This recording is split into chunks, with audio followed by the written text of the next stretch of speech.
Agora, veja bem, em inglês, quando fazemos referência a objetos, podemos utilizar o pronome pessoal it, it. Tá vendo aqui? It.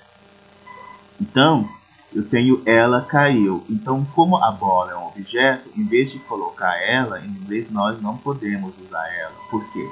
Ela é somente para uma mulher. Nós temos que usar o o pronome it, ok? It caiu, ou it fell.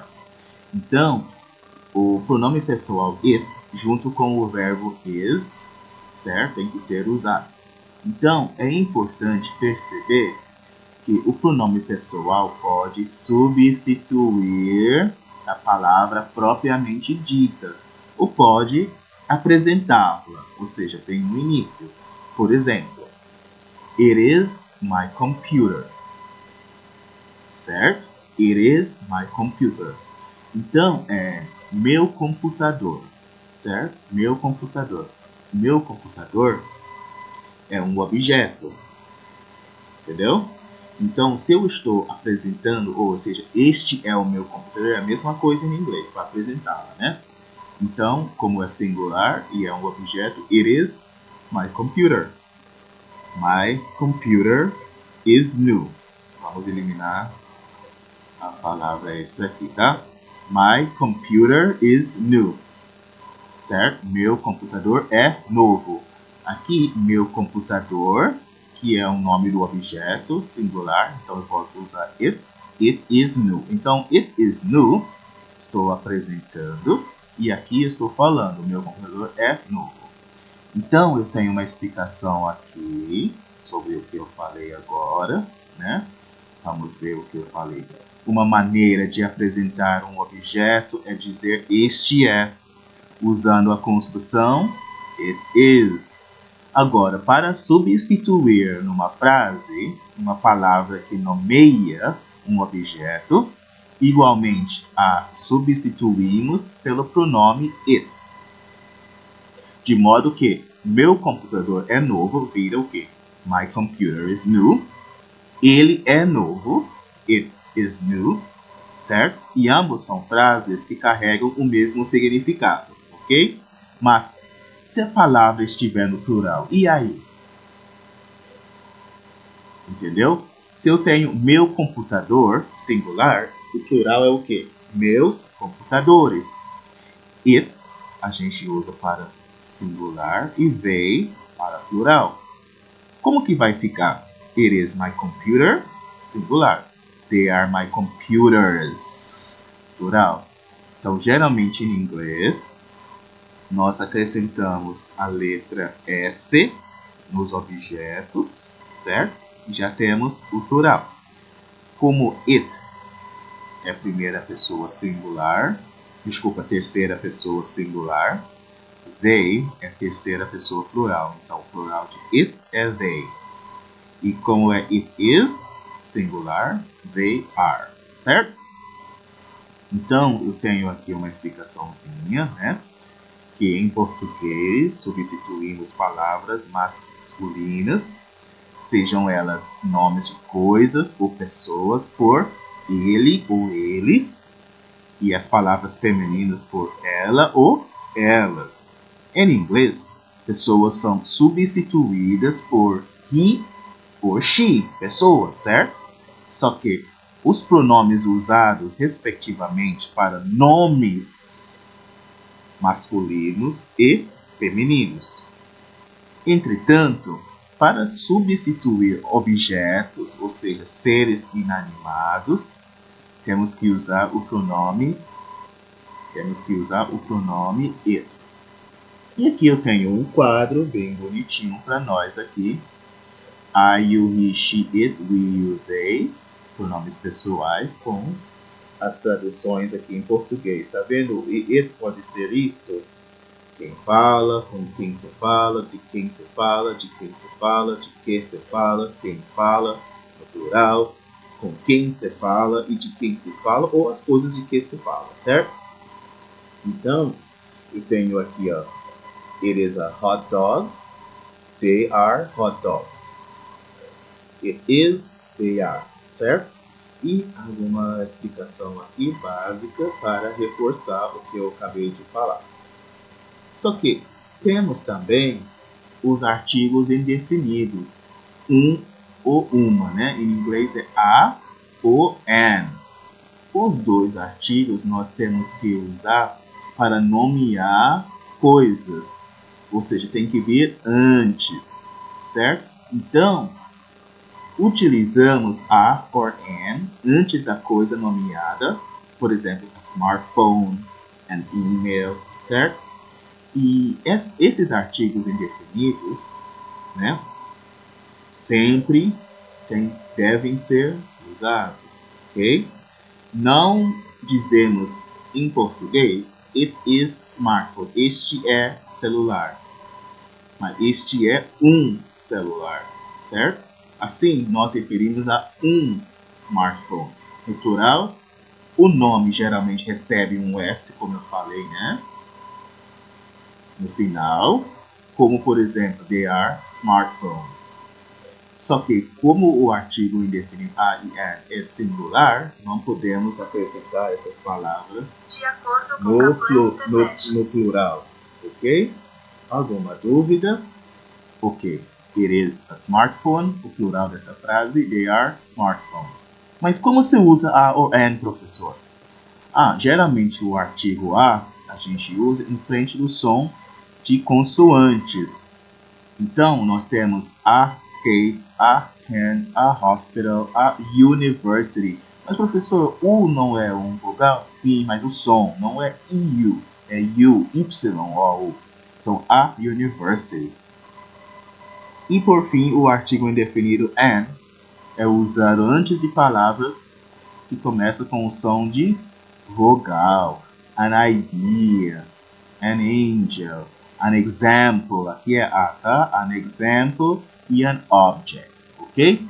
Então, nós temos mais uma atividade. Se você ainda tem dúvidas sobre como usar a or and, fiquem à vontade, podem procurar na internet ou mais para frente vocês vão ter mais exercícios de fixação. Então, aqui eu tenho algumas frases, né? Eu tenho a computer, a notebooks, a mouse, a CD, DVDs e hambúrguer. Percebeu que algumas dessas itens estão no singular e alguns estão no plural, certo? Então você tem que observar os itens e reescrever, redigir em seu caderno frases usando o termo it is ou they are. Lembra que eu falei? It is é singular e they are é plural. Aí você vai ver se esses objetos estão no singular plural e acrescentar it is ou they are na frente, ok? Também eu tenho a imagem aqui, está escrito sale, 30%, 15%, 10%, 70%, 15%, 20%, etc. Então você vai observar essa imagem com carinho. Algumas lojas nos Estados Unidos e também no Brasil, não, todas as lojas nos Estados Unidos e algumas lojas no Brasil, em época de promoção, preferem utilizar que termo, gente? O termo em inglês, sale. Por que as lojas escolhem a palavra em inglês e não em português? Eis a questão, hein? E para você, aluno, qual é o efeito que isso produz? Aí vocês vão escrever essas duas perguntas no seu caderno e vão responder em português, tá, gente? Se quiser responder em inglês, não tem problema. Então vamos lá. Nós temos aqui número 3. Conforme já discutimos, muitas vezes nós deparamos com palavras e expressões que não fazem parte do nosso enunciado, ou seja, da parte de português. Mas essas palavras estão presentes em nosso cotidiano. Provavelmente você já ouviu ou comprou um CD de funk, rap ou reggae. Já fez o download de algum arquivo da internet? almoçou num restaurante self-service próximo ao seu trabalho, ou mesmo em um fast food, pois estava com pressa.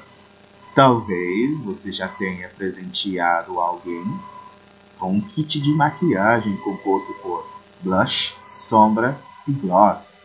Então, nós temos aqui CD, funk, rap, reggae, download, internet, self-service, fast food, gift, blush, gloss. São todas palavras estrangeiras. Agora, o que eu acabei de ler, há algumas palavras, certo? Que foram utilizadas. E você poderia facilmente encontrar no seu dia a dia, certo? Então, vocês vão anotar no seu caderno a definição que você conhece para essas palavras. Ou seja, se for necessário, pode usar o dicionário, tudo bem? Ou o Google. Então, vai anotar a palavra download e a definição da palavra download.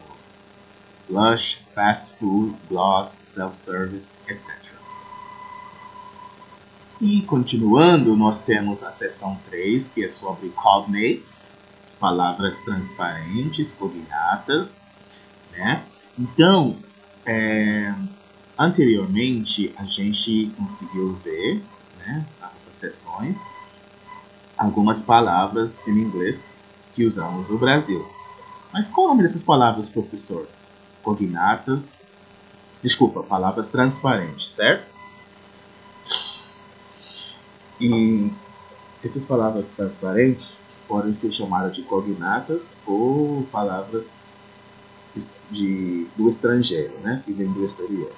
Agora, nessa sessão, você vai ver que essas palavras cognatas, que são palavras da língua inglesa, parecida com as suas equivalentes em português. Por exemplo, nós temos um adjetivo aqui, inteligente. Mesmo não sabendo o inglês, quando você lê a palavra intelligent, você consegue associar que ele significa inteligente em português. Concorda comigo?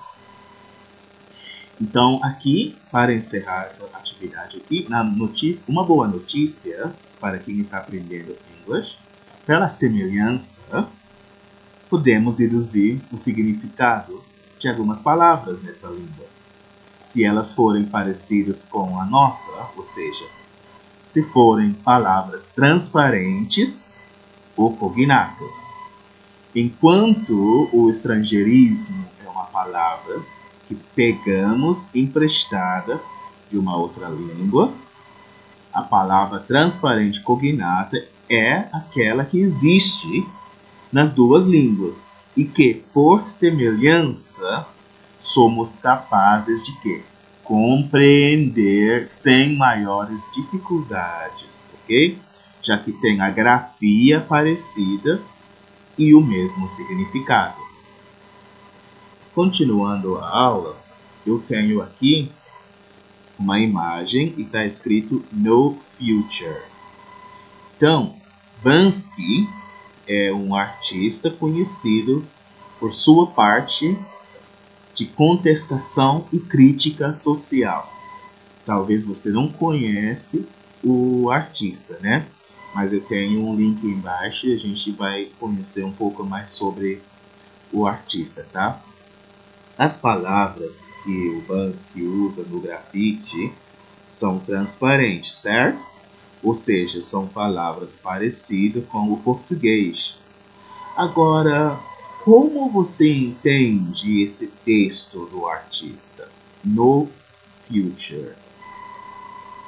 Mas vocês podem empregar algumas dicas, né? Por exemplo, considere o desenho e não apenas as palavras, tá, gente?